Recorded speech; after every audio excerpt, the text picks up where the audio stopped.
Hello and welcome to another update video about Bitcoin. Yeah, as we're heading into the weekend, I wanted to talk a little bit about a few different charts here. We want to talk about the weekly chart. I want to talk about Bitcoin Dominance. I want to talk about my Halving Chart because nothing changed since my last update on the shorter time frames.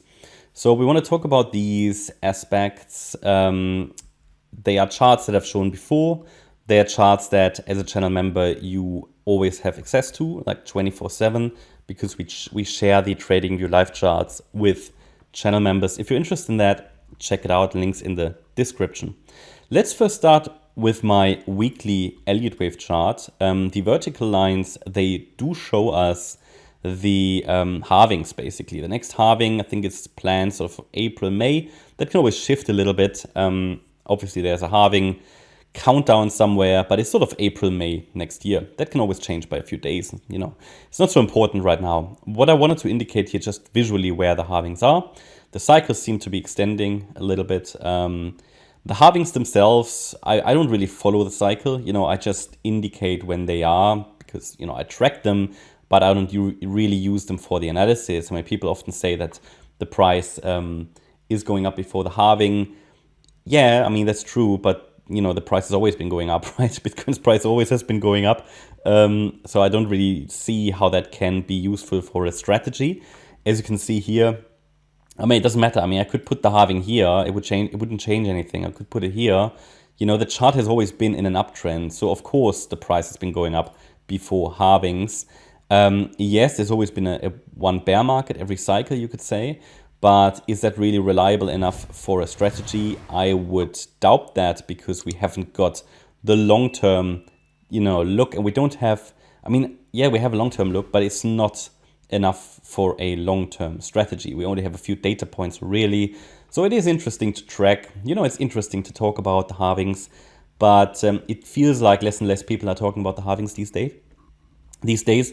And also, I would just follow the Elliott Wave structures. Yeah, Elliott Wave, support, resistance. That's much more useful than trying to predict based on a halving event. Yeah, very, very important. Before we dive deeper into the analysis, let us put the spotlight on our sponsor, ChartPrime. ChartPrime is a service that offers a selection of specialized TradingView indicators designed to support you on your trading journey. The first one is the Market Oracle Pro. This tool, designed for precision, provides enhanced entry and exit signals along with 3 metrics aimed at deciphering market trends and optimizing your settings. Next, we have the Market Dynamics Pro. This unique tool merges ChartPrime's smart money concepts into a dynamic order block algorithm and is striving to provide a more accurate representation of volume. Lastly, the Prime Oscillators Pro. This trend-based oscillator offers a variety of market insights, including entry and exit points, overbought and oversold conditions, and potential reversal areas. That's a brief overview of what's new from ChartPrime. Stay tuned for more updates, and if you'd like to sign up with them, just follow the link in the description that offers you a discount. Thanks for watching. I would always encourage people to adopt a mindset and the perspective of, you know, market structure. Where does support sit? Where does resistance sit? Where's the risk in any situation? And not focus so much on the halving to see it as granted for price increases, okay? But overall, yeah, I mean, the trend is up, absolutely. And I think we still have quite a bit to go on the Bitcoin chart. That's my best take on it. I'm not sure if we can really use the first 1-2 setup here because these startup candles, they are often very unreliable. Even if we take one out, 1-2 setup, then there's still many more to come before we have a really, really strong correction. So this is an uptrend and so far it's quite stable. Of course, volatility is reducing a little bit and the upside momentum is, no, volatility is decreasing and the upside momentum is decreasing a little bit as well. You can just see that when you follow the log chart here and you see how the momentum is slowing down, down, down. The curve is flattening and that is normal and that is just due to the wave structure. So Elliott Wave tells us that we have to expect lower performance going forward. It just has to do with the wave counts. And if you understand about Elliott Wave, then you know that a third of a third wave rally is typically the most aggressive move. And you know, you can see basically that we're now getting into the territory where, yes, we are still in a third wave overall, also in a third of a third and things like that, but the subwaves indicate that we're now in a fifth wave, yeah, where in the last bull market, we were in a third wave on this wave degree, basically a third of a third wave of a third wave of a third wave, which is super bullish. We're now one step further in a fifth wave of a third wave, which is still bullish, but fifth waves are much more choppy. And that's why I often indicated to you that the movement to new all-time highs, yeah, or even to 40 to 50K, which we're expecting, that is just potentially quite choppy, and we have to expect headwinds, and it will be a rocky road. So in the end, you know, I've been telling you that since, I don't know, and beginning of the year maybe, since we could see that this is sort of where we're going. So this is kind of the behavior that we've been expecting, right? And this is exactly what we see in the market. It's extremely sloppy, extremely choppy, and a very difficult market environment. But that is typically, you know, we can assume that this is because we are in a fifth wave. Now, we could make this even more complicated and highlight that this entire fifth wave, which started in 2019, is a diagonal, an ending diagonal. And that is really going to be difficult. That is really, really going to be difficult. I would just provide, or like to provide that scenario here on the larger time frame to give you some food for thought. Because if this is a fourth wave, there is at the moment, yes, we have some evidence that the fourth wave is finished, but what could be the case? It could be, for example, that we are still in a huge wave 4 triangle. Or it could be that this wave 5 is going to move in ABC structures because all of this is an ending diagonal. Now, all of that, nothing of that would be bearish per se, but it would mean that we have to expect further boring sideways action or just choppiness in the markets. And that's exactly why I highlighted already many months ago, this is a difficult market environment. Don't be surprised if we see choppy price action. Don't be surprised if you get, you know, sort of faked out.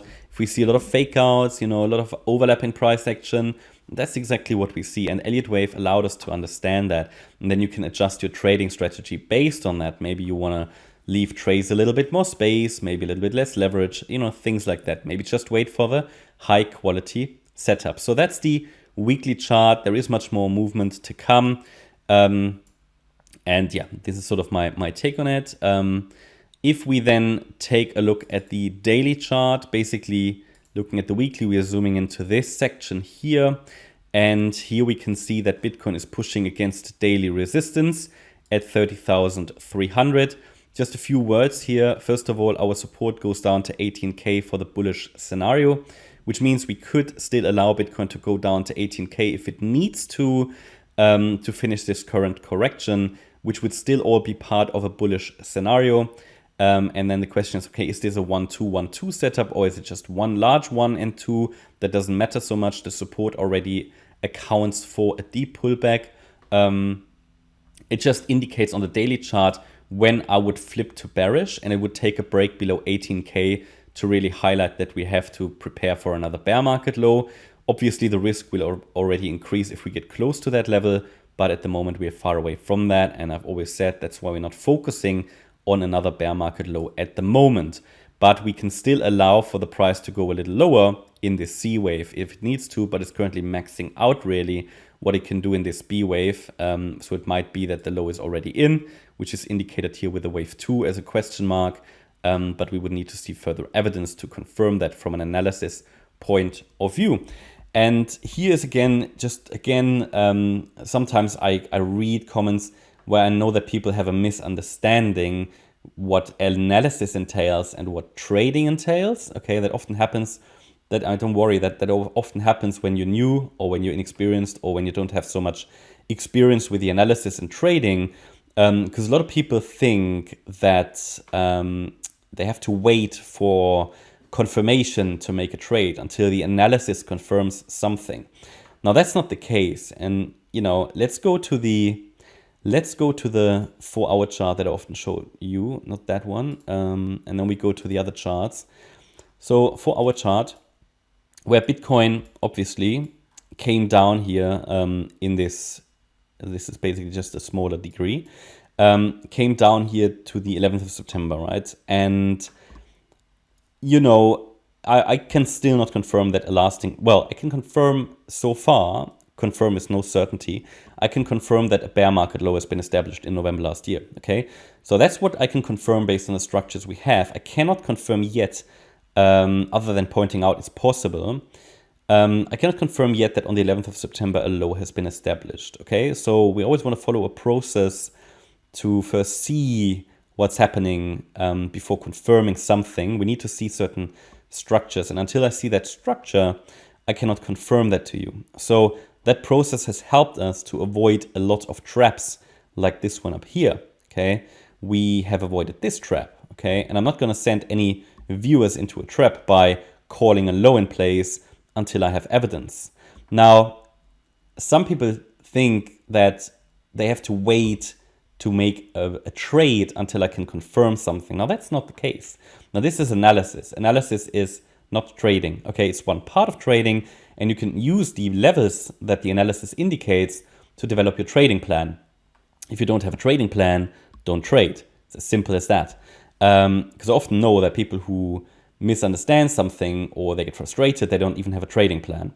So the thing is, you basically as a trader or investor, you would basically make a trade when the risk is low and reward is high. Now that could be, if it's right for your trading plan, if the chart hits one of our support areas, and that has been on the chart for many, many months, right? And Bitcoin reacted to this support level many, many times. Could have been many trades here, you know, or you could have scaled in here. Now, if you wait for confirmation, you have to wait for all 5 waves up and 3 waves down to make a trade. Now, you can do that, but it always depends on you personally how much confirmation you need. So that's where analysis and trading differs. So you cannot say that just because the analysis hasn't confirmed the low in place that you have to wait. No, you have to trade where risk is low and reward is high. And that's where they differ, okay? So analysis is quite clear. We have to wait for a clear structure to confirm that a low has been established on the 11th of September.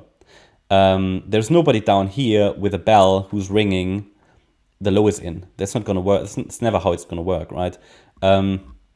As a trader, you just need the courage to pull the trigger when it works for your trading plan. And you can use the levels that I indicate with this analysis that the Elliott Wave count indicates to make a trade, okay, and to incorporate it, or to build a trading plan around it, basically, which has to be based on your own portfolio, your own strategy. Analysis is no strategy. That comes from your trading plan. That's where many people have a disconnect, and that's a bit of a problem. But we educate a lot about that in the membership as well. Now, anyway, this is just wanted to talk about that a bit, and then now let's talk about the Bitcoin market cap dominance. Bitcoin dominance still going up. It's of course possible that we are pushing more directly into resistance here. I would start to assume that long-term counts on market cap are useless because it's only percentage. Yeah, but we can use the method of Elliott Wave to track some support resistances, to track some ABC structures, and I have already always indicated there is probably going to be some resistance here at these levels, 54%, 58%. Let's see if we see a reaction. We've also been talking about this trend line many times. So we have been expecting another push into resistance. It's possible this is already wave 5. But after that, from this resistance area, we should start to see a drop. And that could be alt season coming. But we're not there yet. Okay, so far, we've been expecting another push into resistance. The wave 5 was still outstanding. This might be wave 5 already, okay? This wave 4 already did what it needed to do in the pullback. Now, again, take it all with a pinch of salt because this here is not a tradable asset. So Elliott Wave is of limited use here. So now let's talk about the halving cycle. This is something I talked about last November, December, and it's been unchanged. It just indicates where the halving sits, and it just indicates a possible pathway to the halving. That's how we indicated it at the time. It seems to be going that way pretty nicely. Indicated at the time that there are, there was a dog, that there are a few indications that we need to see to confirm we are heading towards upside towards the halving. One such condition, which is similar in any, before any halving took place, it is basically the ideal 1-2 setup, a bullish setup after a bear market, and we have 2 on the Bitcoin chart, as I showed you on the daily time frame. Also, we talked about a golden cross, but I don't really use that very much. That's not really a helpful indicator, right? And so I did already indicate last year to channel members, because we talked about that in a membership live stream. On Sunday, we've got the next one, by the way. It's important to keep cash, right? At least that's what I do. Yeah, be flexible. Dollar cost average, so gradual accumulation, which would have generated a lot of profit for anybody who did it. Yeah, but only Bitcoin, talking about Bitcoin here, possibly ETH, yeah. DCA, but only Bitcoin ETH in small amounts, because that had you just DCA'd into altcoins, you would have made many losses, generally speaking. There have been exceptions. Dollar cost average more aggressively if we make another bear market low, which we still cannot rule out. DCA more aggressively if we have a confirmed bottom in place, yeah, and try not to catch the exact bottom. And all of that would have generated nice profits, because I don't know if you've seen it, Bitcoin has outperformed a lot of the traditional assets this year. So just dollar cost averaging into Bitcoin this year would have been a golden strategy. So you see, I mean, these this stuff that we often only talk about in memberships, but I thought now nearly a year has passed. We can talk about that now here. No, just joking. But it's a chart I showed, I think, before, just not that frequently. But because not much is going on currently, obviously, wanted to keep it interesting a little bit. Now, final look into the shorter time frame here. Yeah, I mean, again, not much change here since the last update. I already talked to you just about what we need to see for a confirmed low in place. That's 5 waves up in the white wave count, 5th wave still outstanding, ABC structure to the downside. Then we have a 1-2 setup. On the other hand, we are now coming down, and possibly we are coming down in the orange count here. Yeah. Before we go up and make that 5th wave. We talked about that in the last update also. And if that happens, maybe over the weekend, and we come down here, for example, in wave 3 in orange, do wave 4, do wave 5. If that happens, then as soon as this C wave is complete, it would be wave C or 4. So wave 4 would just sit here. Wave 4 could also be complete. So just be aware that basically, we don't need to come down all the way to 28K, for example. We could end a little higher. I mean, we're tracking basically here now, we're tracking a short-term uptrend with this white wave count, okay? And yes, this move down could just be an ABC, or we get a 5-wave move up. But if the next move up is impulsive, basically we see a 1-2 setup for a trade into the 31K region, you know, there is a potential long trade opportunity in this region. Now, I don't really have a support area I can give you, because it's a messy diagonal, okay? And that's really the difficulty. I can give you a level to watch, but it's just not very reliable. And the level I would watch is it's basically the golden ratio, 27.5K, but sort of it's the error between 28 and 27.5K as key support. Anything below 27.5K is less reliable as a wave 4. Yeah, that's my update about Bitcoin. I hope you liked the update. If you did, please hit the like button, leave a comment and subscribe. And if you're interested in the membership, tomorrow we've got our next member live stream. Then check out the links in the description. And it takes you to, obviously, the options, silver, gold membership. As a gold member, you get additional short-term market updates. You can also participate generally as member, bronze, silver, or gold, in the member live streams. And as silver and gold member, you can get access to the Discord and Telegram chat rooms. Also, if you're interested in stocks and shares, check out our stocks and S&P 500 service. The link is also in the description. You can find here daily updates about the S&P 500, as well as regular updates about several stocks and shares. Thanks a lot for watching. Have a great weekend. Bye-bye.